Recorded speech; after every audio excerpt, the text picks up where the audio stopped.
Udah ya? Udah. Ini cerita yang tadi tentang kekayaan itu, kadang Allah Ta'ala melarang kita untuk diberi suatu keadaan, padahal keadaan itu baik, tapi kita saja yang tidak kuat, tidak mau bersabar terhadap keadaan itu. Ini yang terakhir, salah satu contoh cerita. Ini sebenarnya saya ingin menerangkan tentang tipikal anak atau karakter-karakter anak yang disebutkan dalam Al-Quran. Namun nanti semoga hikmatul khitan atau pembahasan ini bisa diperluas oleh Yang Mulia Kiai Mahmudi. Ini yang terakhir kisah dari saya.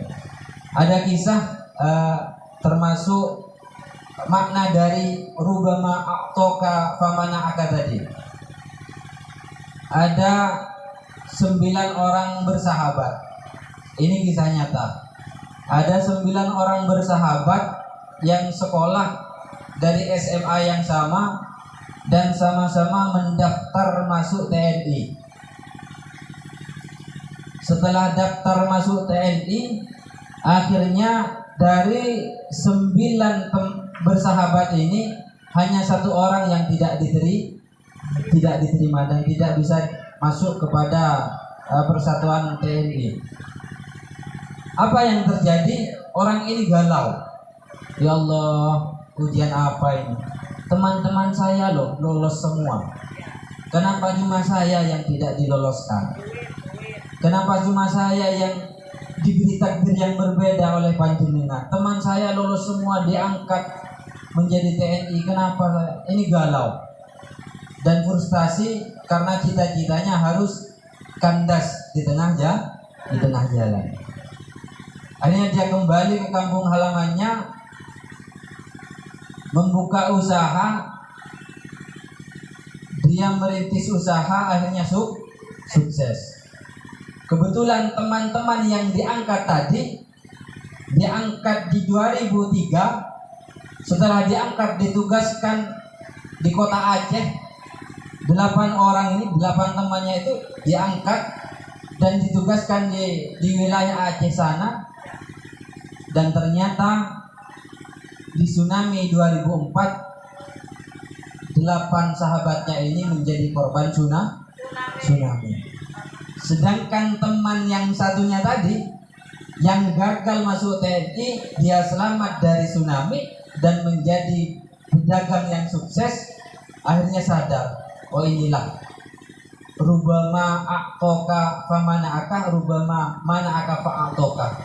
Kadang bentuk pemberian yang sesungguhnya adalah tidak diberi. Bentuk pemberian yang sesungguhnya adalah tidak diberi. Sama halnya dengan gini. Bentuk kasih sayang seorang tua kepada anak, yaitu tidak diberikan ketika meminta pisau yang tajam. Mungkin dalam pandangan anak yang masih bayi, itu adalah apa ya? Tega banget orang tua saya, kok saya pengen pegang pisau nggak dikasih. Tapi justru bentuk kasih sayang orang tua kepada anak tadi adalah tidak memberikan pisau tadi. Sama dengan kita.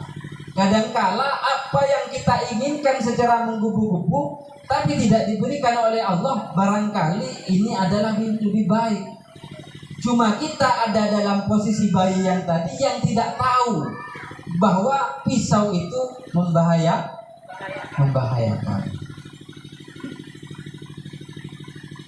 Hadirin yang berbahagia, mungkin ini saja yang bisa saya sampaikan karena waktu sudah cukup malam. Semoga apa yang saya sampaikan meskipun tidak begitu tersusun dengan rapi, namun semoga membawa kemanfaatan bagi kita sekalian, bisa menjadi pedoman khususnya bagi saya pribadi dalam mengarungi kehidupan yang serba misteri. Kehidupan ini misteri, yang pasti hanya kematian. Dan semoga perjumpaan, kebetulan saya asli Madura dan saya ke Cirebon datang kemarin malam.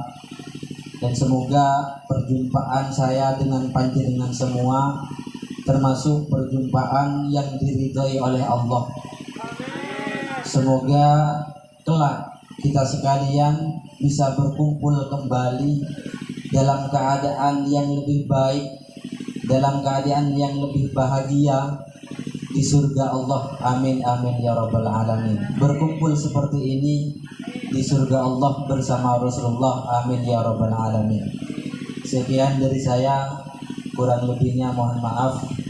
Akhiran, Assalamualaikum warahmatullahi wabarakatuh. Waalaikumsalam warahmatullahi wabarakatuh.